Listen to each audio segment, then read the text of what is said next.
C'est vrai.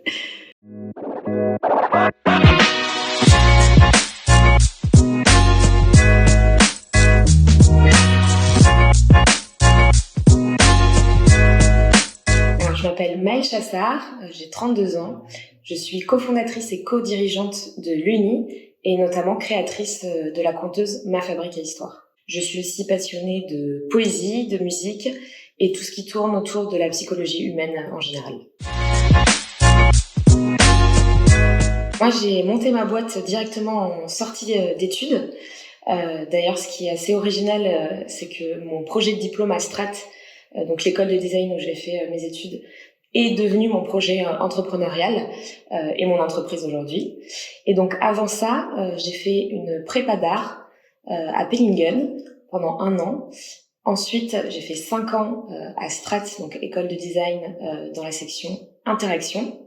Et puis j'ai terminé par 4 mois d'option chaire entrepreneuriat à l'ESCP à Paris. Mon entreprise, c'est l'Uni. Donc, on propose une fabrique à histoire pour les enfants de 3 à 8 ans. Le principe, c'est de choisir les éléments de son histoire. Et donc, on choisit le héros, le lieu. Et ensuite, une histoire audio est racontée à l'enfant. C'est un objet qui lui permet de s'éloigner des écrans et de complètement s'approprier la création de son histoire et donc de le rendre actif aussi dans son écoute.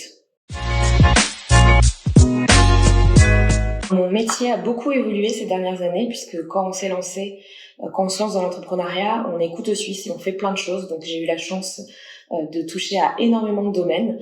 Je faisais la compta, j'ai aussi été commerciale, j'ai fait de la relation client, le community management, l'industrialisation du projet. Donc j'ai vraiment touché à beaucoup de choses. Et puis petit à petit, on a créé une équipe et donc on a recruté des personnes qui sont expertes dans leur domaine pour travailler avec nous, notamment des directeurs et des directrices aujourd'hui en place qui managent ces équipes. Et moi aujourd'hui, donc mon métier a évolué en tant que co-dirigeante.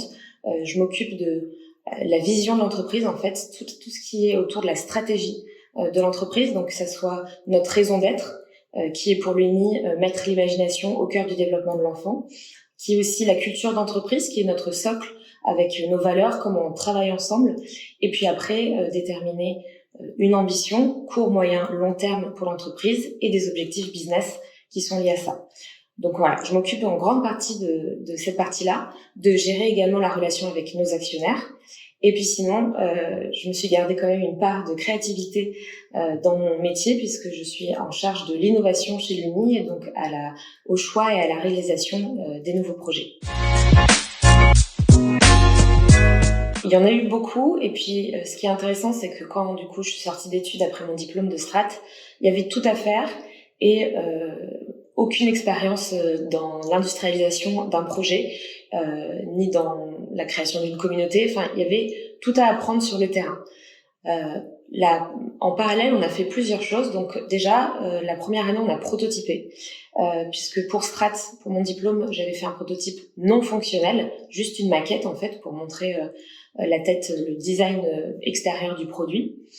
Et donc, on a travaillé à créer grâce à une subvention de la région de France qu'on a obtenue, à créer les 10 premiers prototypes fonctionnels qu'on a pu faire tester aux enfants et aux familles pour valider aussi le concept. Il s'avère qu'on l'a testé pendant le festival Futur en scène où on a gagné le prix du public. Donc, on a bien vu l'intérêt en fait qu'avait justement cette petite conteuse et que les enfants adoraient la manipuler. Moi, en tant que designer, j'ai pu observer à ce moment-là ce qui marchait et ce qui marchait moins bien sur le produit. Donc, j'ai adapté le design, le look de la fabrique à histoire pour le faire évoluer de quelque chose en bois très grand à un plus petit boîtier plus adapté aux mains d'enfants, en coque plastique colorée pour que ça soit plus résistant dans la main des enfants, coloré pour que ça l'attire plus. Mais sinon, en fait, le concept était quand même sensiblement le même. Ensuite, on est parti en phase d'industrialisation. Ça a duré 1 an et demi. Au début, on a voulu démarcher des bureaux d'études qui aident à l'industrialisation de projets et des usines françaises. Or, nos volumes n'étaient pas assez intéressants et de toute façon, le coût de départ était bien trop conséquent. On n'avait pas du tout ces fonds-là. Du coup, on est parti avec un bureau d'études franco-chinois pour travailler à la création ce qu'on appelle un golden prototype, c'est le prototype en fait qui valide la masse production. On a fait plusieurs allers-retours pour aller choisir une usine familiale sur place en Chine, et on a pu lancer nos premières productions en mars 2016. Sachant qu'on avait créé l'entreprise du coup en 2014. Et pendant ces 2 ans, on n'a pas fait que ça.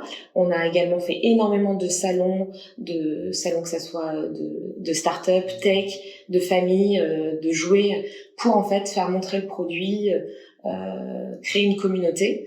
On a également fait un crowdfunding sur Ulule pour voir si les personnes aimaient le concept, mais est-ce qu'elles étaient prêtes à l'acheter. Donc on a pu récolter plus de 450 précommandes à ce moment-là, et on a pu aussi créer surtout la première base de communauté de ce qu'on appelle aujourd'hui les Luniens. Et on a également démarché nos futurs clients, et pour nous, l'enseigne qui était la plus évidente chez qui commercialiser, c'était Nature et Découverte, et ensuite Oxybul et Veille et Jeux. Et donc du coup, on les a démarchés, ils ont adoré le projet, et ils nous ont suivis jusqu'à la commercialisation. Et donc nous, ce qui était très rassurant, c'est que on savait au moment où on allait commercialiser qu'on avait déjà 2 enseignes qui étaient prêtes à distribuer la Fabrique à Histoire. Donc voilà, sensiblement. Et aussi, on a fait une levée de fonds auprès de business angels privés en mars 2016 pour financer la première production de 20 000 pièces qu'on a lancée la première année. Ce que j'aime le plus dans mon métier, c'est la liberté. La liberté de pouvoir adapter mon travail comme je le souhaite, même si effectivement il y a parfois des obligations, mais globalement, je suis très libre dans ma manière de travailler, et ça, c'est vraiment très précieux.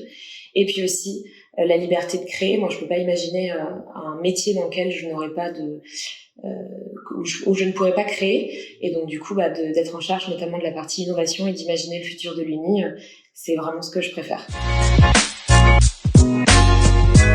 Le conseil que je donnerais à ceux qui ont envie de se lancer dans l'entrepreneuriat, ce serait de pas se lancer seul.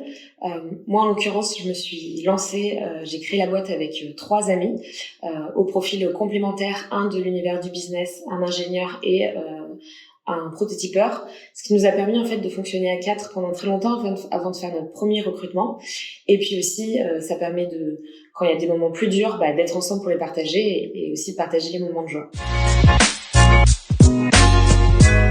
Voler.